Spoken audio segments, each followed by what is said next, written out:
ভূমি থেকে 50 ফিট উপরে বিল্ডিংয়ের প্রান্ত থেকে একটি বলকে বাতাসে ছুড়ে দেওয়া হলো।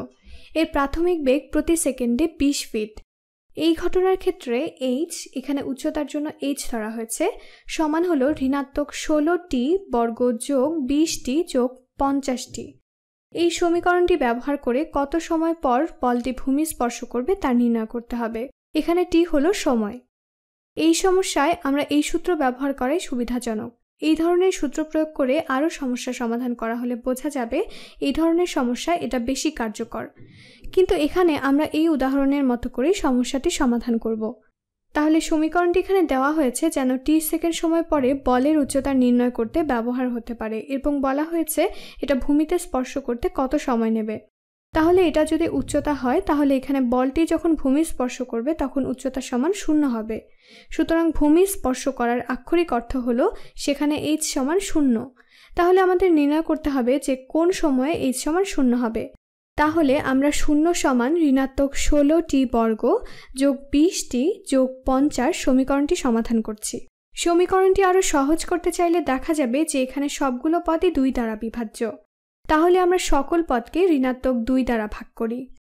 তাহলে বাম পক্ষকে ঋণাত্মক 2 দ্বারা ভাগ করলে 0 পাওয়া যাবে। ঋণাত্মক 16কে ঋণাত্মক 2 দ্বারা ভাগ করলে হয় 8, তাহলে 8t বর্গ। 20কে ঋণাত্মক 2 দ্বারা ভাগ করলে হয় ঋণাত্মক 10 বিয়োগ 10t। 50কে ঋণাত্মক 2 দ্বারা ভাগ করলে হয় ঋণাত্মক 25। সুতরাং আমাদের আছে 8t বর্গ বিয়োগ 10t বিয়োগ 25 সমান হলো 0। এটা বাম পক্ষে থাকলে কিছুটা সহজ হয়, কিন্তু মানের কোনো পরিবর্তন হবে না। তাহলে আমরা বাম পক্ষে রাখতে পারি। আমরা শুধু বলতে পারি এটা সমান 0 এবং আমরা এই বর্গকে এখানে সম্পূর্ণ করতে পারি, অথবা আমরা শুধু দ্বিঘাত সমীকরণ সূত্র প্রয়োগ করতে পারি যা বর্গের পরিপূরক থেকে পাওয়া যায়। আমরা জানি যে এটা আমাদের a, এখানে এটা হলো আমাদের b এবং এটা হলো আমাদের c।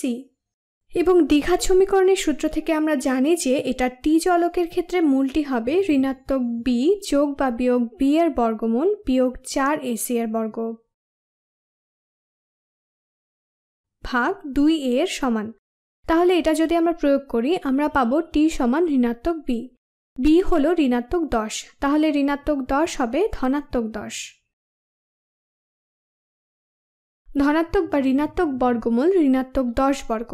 বেশ, এটা হলো শুধু ধনাত্মক 100 বিয়োগ 4 গুণ a যেটা হলো 8 গুণ c যা হলো 25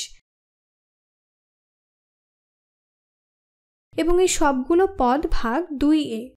a হলো 8, তাহলে 2 গুণ 8 হলো 16 এবং এটা এখানে শেষ। এটাকে আমরা আরেকটু সহজ করতে পারি কিনা দেখি। ঋণাত্মক চিহ্ন, ঋণাত্মক গুণ ঋণাত্মক, এগুলো হবে ধনাত্মক। 4 গুণ 25 হলো 100 গুণ 8 হলো 800 এবং আমাদের বর্গমূল চিহ্নের নিচে 100 যোগ 800 আছে। তাহলে এটা হলো 10 যোগ বা বিয়োগ বর্গমূল 900 এবং ভাগ 16 এবং এটা সমান 10 ধনাত্মক বা ঋণাত্মক বর্গমূল 900 হলো 30 ভাগ 16 এবং তাহলে আমরা সময় সমান 10 যোগ 30 ভাগ 16 অথবা 16 ভাগের 40 পাই। এখন আমরা হর বা লবকে 4 দিয়ে ভাগ করতে পারি, তাহলে হয় 10। হিসেবে আরও সহজ করতে এটাকে 8 দ্বারা ভাগ করি, এটা 2 ভাগের 5 হবে। তাহলে এটা হলো একটা সমাধান যেখানে 30 যোগ করা হয়েছে। এখন যদি আমরা 30 বিয়োগ করি আমরা 10 বিয়োগ 30 পাবো, অথবা t সমান হলো 10 বিয়োগ 30 যা হলো ঋণাত্মক 16 ভাগের 20। হর এবং লবকে 4 দ্বারা ভাগ করলে ঋণাত্মক 4 ভাগের 5 পাওয়া যাবে। এখন আমাদের মনে রাখতে হবে আমরা সময়ের মান নির্ণয়ের চেষ্টা করছি এবং এই সমস্যার ক্ষেত্রে আমাদের শুধু ধনাত্মক সময় নিয়ে চিন্তা করতে হবে।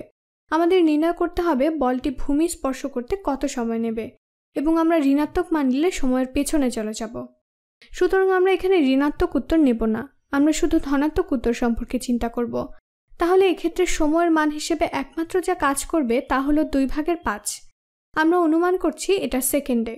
এখানে পদার্থবিজ্ঞানের যথার্থতার চেয়ে বেশি গুরুত্বপূর্ণ দ্বিঘাত সূত্র প্রয়োগ করা। আমরা এখানে মূলত দ্বিঘাত সূত্রের ব্যবহারই শিখব। পদার্থবিজ্ঞানে আমরা এসব সমস্যার আরও গভীরে যাই এবং সেখানে আমাদের পদার্থবিজ্ঞানের বিভিন্ন বিষয় ধারণা দেওয়া হয়। যাই হোক, আমাদের মূল বিষয় হলো বলের ভূমি স্পর্শ করার সময়টি। 2 ভাগের 5 সেকেন্ড সময় শূন্য দূরত্বে থাকি বা t সমান 2 ভাগের 5। এই সমীকরণে h সমান 0, তাহলে এটা নির্ণয় করার চেষ্টা করি। আমাদের এখানে আছে ঋণাত্মক 16 গুণ 2/5 বর্গ যোগ 20 গুণ 2/5 যোগ 50।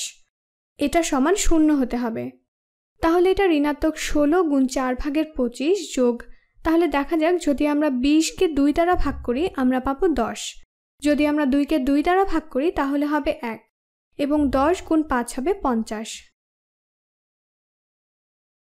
যোগ 50। এটা সমান 0 হতে হবে। ঋণাত্মক 16কে 4 দিয়ে ভাগ করলে হয় ঋণাত্মক 4, 4কে 4 দিয়ে ভাগ করলে হয় 1। সুতরাং এখানে ঋণাত্মক 4 গুণ 25 আছে, যা হলো 100 যোগ 50। ও আচ্ছা, এখানে কিন্তু ঋণাত্মক 4 গুণ 25 সমান ঋণাত্মক 100 হবে, যোগ 50 যোগ 50 আবার সমান হলো 100, এবং তাহলে এখানে ঋণাত্মক 100 যোগ আরও 100, আমরা 0 সমান 0 পাই। সুতরাং এটা পরীক্ষিত হলো। বলটি 2/5 সেকেন্ড পরে ভূমি স্পর্শ করে, অথবা বলা যায় যে এটা 2.5 সেকেন্ডে ভূমি স্পর্শ করে। তাহলে টি সমান 2/5 সেকেন্ড বা 2.5 সেকেন্ড।